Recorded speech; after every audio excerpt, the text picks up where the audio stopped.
আমি ছোট্ট করে বলছি শোনো, এই সাধু সঙ্গের মহিমাটা কি। এক হতভাগা পিতা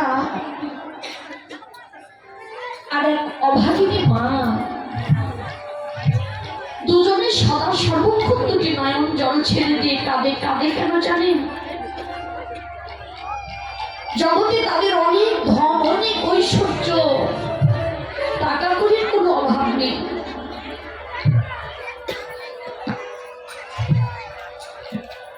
অভাব কিসে জানেন? অভাব হচ্ছে একটি ছোট্ট একটি সন্তানের ঘরে অনেক আছে, কিন্তু একটি সন্তানাদি নেই যে তাকে বাবা বলে ডেকে তার উত্থাপিত করার শীতল করবে।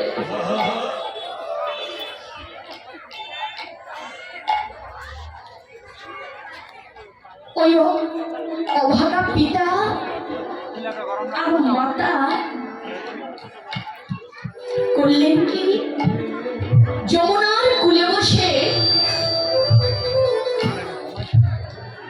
দেবাদিদেব মহাদেবের শরণাপন্ন হলেন। কেননা দেবাদিদেব দেবতাদেরও দেবতা, সে হল একটু সরল স্বভাবের। কোন ভক্ত তাকে যদি ভক্তি ভরে ডাকার মতো ডাকে বাবা, ওই ভক্তকে কিন্তু সে বর দিয়ে দেয়, দেয় না মা? তা না বলে এত সুর কখনো কি কারো কাছে বর পেয়েছে? শুধু দেবাদিদেবী তাদেরকে বর দিয়েছে। করলেন কি,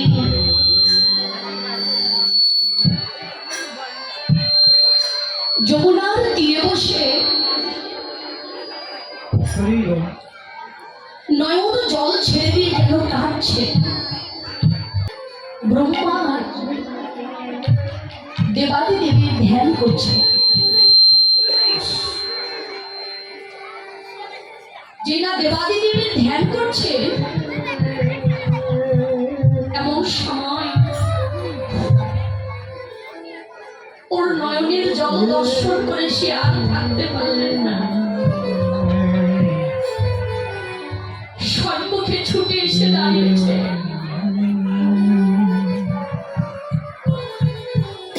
দাঁড়িয়ে বলছে,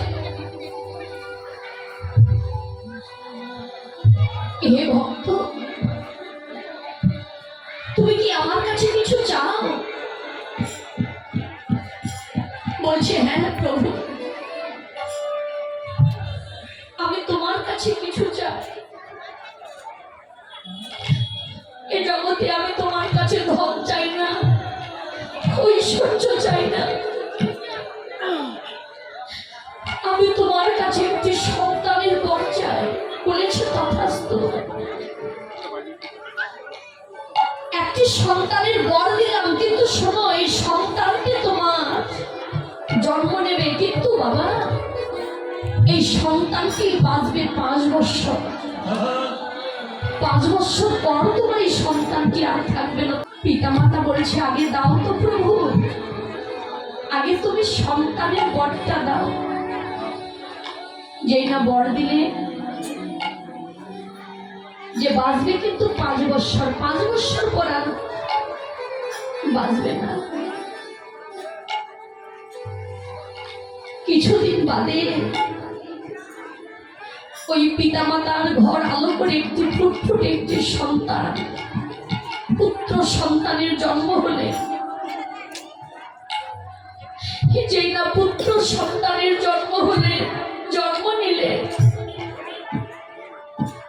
ওই ছোট্ট সন্তানটির মুখের দিকে তাকিয়ে পিতা তাকে বুকে জড়িয়ে নিয়ে ধরে বলছো, রে তোকে 5 বছর পর আমায় হারাতে হবে।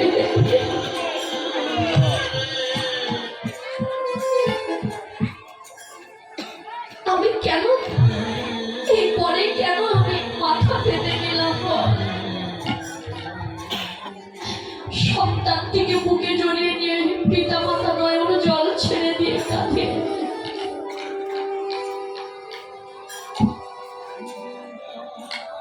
এক এক করে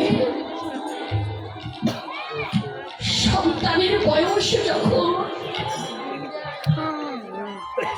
দিন যায়, মাস যায়, বছর কেটে গেছে, পিতা মাতার নাওয়া খাওয়া নেই, সর্বক্ষণ শুধু নয়ন জল ছেড়ে দিয়ে তাদের সন্তানকে বুকে নিয়ে। আর পিতা পাগলের ন্যায় সর্বক্ষণ ছুটে বেড়ায়, যেখানে আপনাদের মতো সাধুগুরু বৈষ্ণবের বাজার বসে, যেখানে আপনাদের মতো কোনো কৃষ্ণ ভক্তের বদন দর্শন করতে পারে, পিতা ভক্তের চরণ ধুলার পরে যেন সর্বক্ষণ যেন গড়াগড়ি।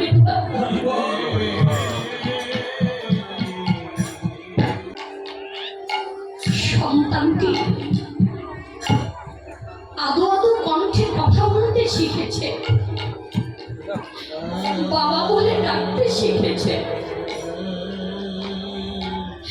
গুটি গুটি পায়ের ধীরে ধীরে করে একটু হাঁটতে শিখেছে।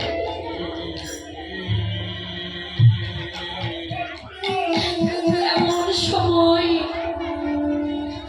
পিতা পাগলের ন্যায় কেঁদে বেড়ায়, শুধু একটি বিধান চাইতে, কি করে আমার সন্তানকে আমি বাঁচাবো, কি করে আমার সন্তানকে আমি ফেরাবো।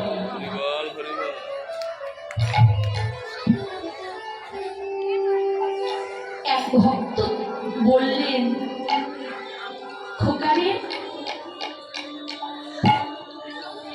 তুই এমনি করে পাগলের ন্যায় ছুটে বেড়াস, কিন্তু জানিস খোকা, যেদিন থেকে তোর এই ছোট্ট সন্তানকে এক পা দু পা করে হাঁটতে শিখবে, আদো আদো কণ্ঠে কথা বলতে শিখবে, সেই দিন থেকে তোর ওই ছোট্ট সন্তানটিকেও ভক্তের সঙ্গের মাঝে নিয়ে আসিস। জানিস না বাবা, এই ভক্ত সঙ্গের মহিমা কি, এই সাধু সঙ্গের মহিমাটা কি।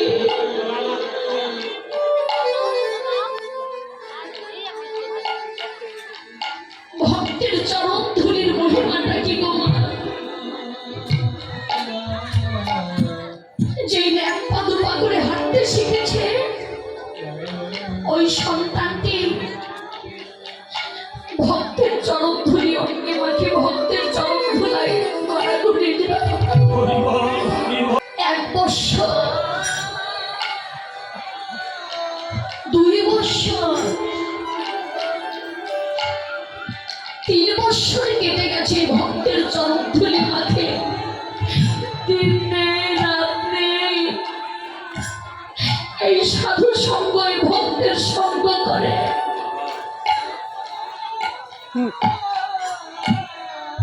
কিন্তু 5 বছর পূর্বে আর রয়েছে 3 দিন বাকি।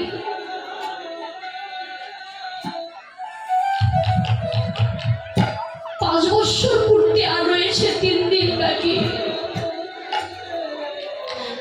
ওই ছোট্ট সন্তানটিকে ব্রহ্ম মুহূর্তে স্নান করে নদীর ঘাটে বসে পিতা পুত্রে পথের দিকে তাকিয়ে রয়েছে।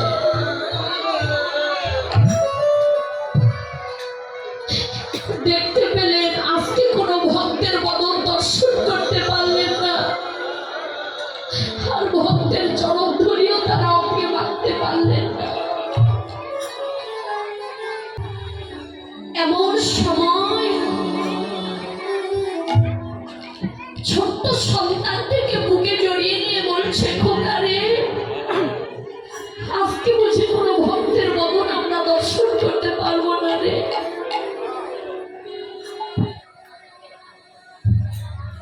আজকে বুঝি কোনো ভক্তের চরণ ধুলে তোর মাথায় আমি মাখাতে পারবো না রে। বলতে বলতে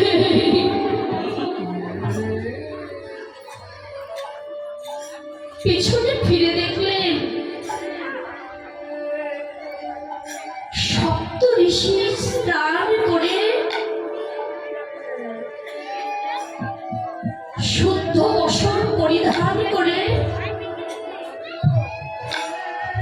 ঘরে যাচ্ছে সাধনার জন্য। এমন সময় ওই সপ্ত ঋষিকে দর্শন করে ছোট্ট সন্তানটি সপ্ত ঋষির চরণ ধুলার পরে যেন লুটিয়ে পড়েছে।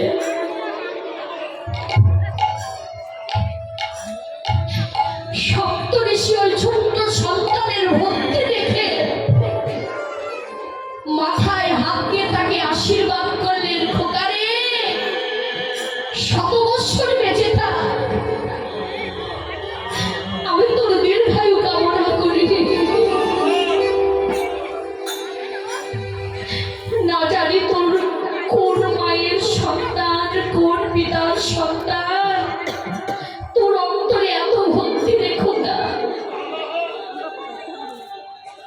এবার পিতা ঘর থেকে ছুটে এসে বলছে, ঋষিবর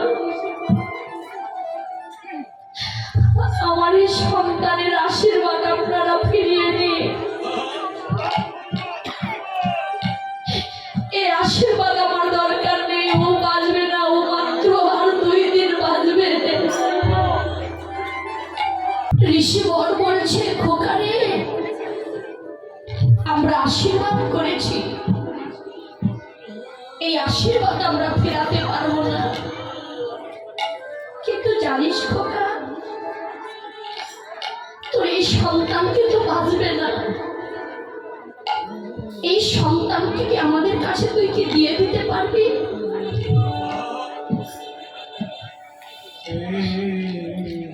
বুকে পাথর চাপা দিয়ে পিতা বললেন, নিয়ে যাও ওকে, ও তো বাঁচবেই না।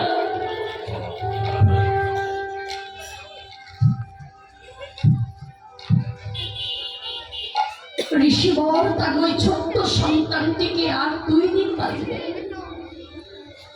ওই ছোট্ট সন্তানটিকে নিয়ে তারা চললেন। সন্তানটিকে শিখিয়ে দিলেন, খোকারে আমরা এই সপ্ত ঋষি আমরা যাব কোথায় জানিস বাবা? এখন আমরা যাব ব্রহ্মার কাছে।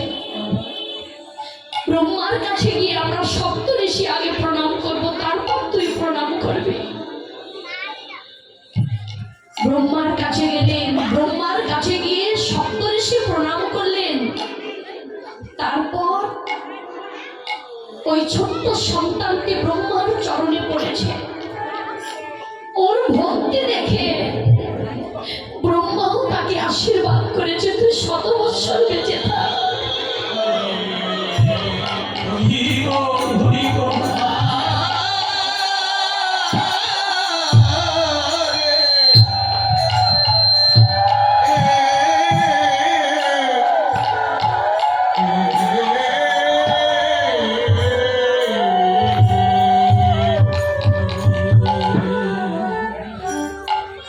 এবার ঋষিবর বলছে, ব্রহ্মা যে বর দিয়ে আমরা ফেসেছি, ওই বর তুমি ওই সন্তানটিকে দিয়েছ, ওর আর বাঁচবে না, ও আর 1 দিন বাঁচবে, ফিরিয়ে নিন। বলছে, না রে, আমরা বর দিয়েছি কিন্তু আমি ফেরাতে পারবো না, এই আশীর্বাদ আমরা কখনো ফেরাতে পারবো না। কিন্তু এ জগতে প্রত্যক্ষ প্রমাণ বাবা দেখবে, এই উঁচু মস্তকটা যদি কোনো কৃষ্ণ ভক্তের চরণে যদি কেউ যদি মাথাটা নিচু করে, ওই কৃষ্ণ ভক্ত মাথায় হাত দিয়ে কিঞ্চিত হলেও তাকে আশীর্বাদ করে, অন্তত মাথায় হাতটা রাখে।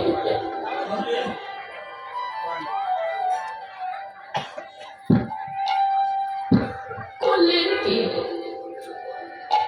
এরপর সেটি আমরা ফিরাতে পারবো না। ছোট্ট সন্তানটিকে নিয়ে বলছে, খোকা আমরা এখন যাব কোথায় জানিস বাবা? তোর এত ভক্তি রে, এই 5 বৎসরের শিশু তোর এত ভক্তি, তোর অন্তরে এত প্রেম, তোর ভক্তি দেখে আমি মুগ্ধ রে খোকা।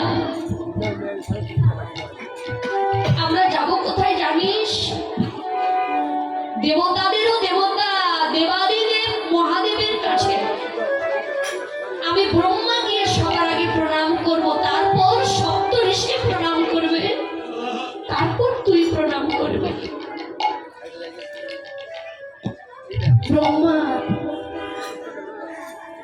দেবাদিদেব মহাদেবকে করজোড়ে প্রণাম করলেন।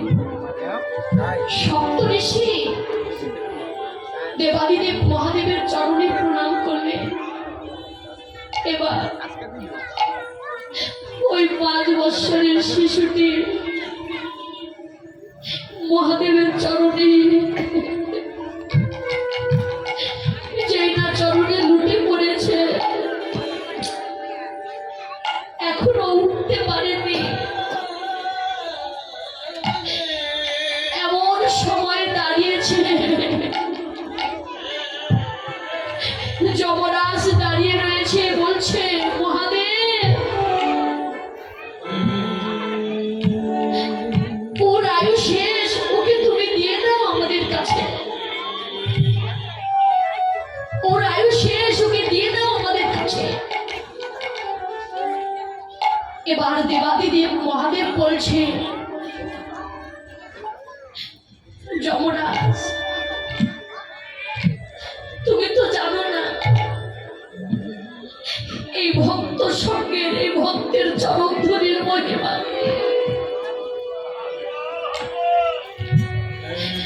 কোন কৃষ্ণ ভক্ত যদি হেলায় শ্রদ্ধায় ভুল করেও যদি ভক্তের চরণে গিয়ে যদি আশ্রয় নেয়, সে অনেক বিপদ হইতে মুক্তি পায়। তাই মানে এই হাত গুটিয়ে বসে না থেকে এই ভক্ত সঙ্গের, এই সাধু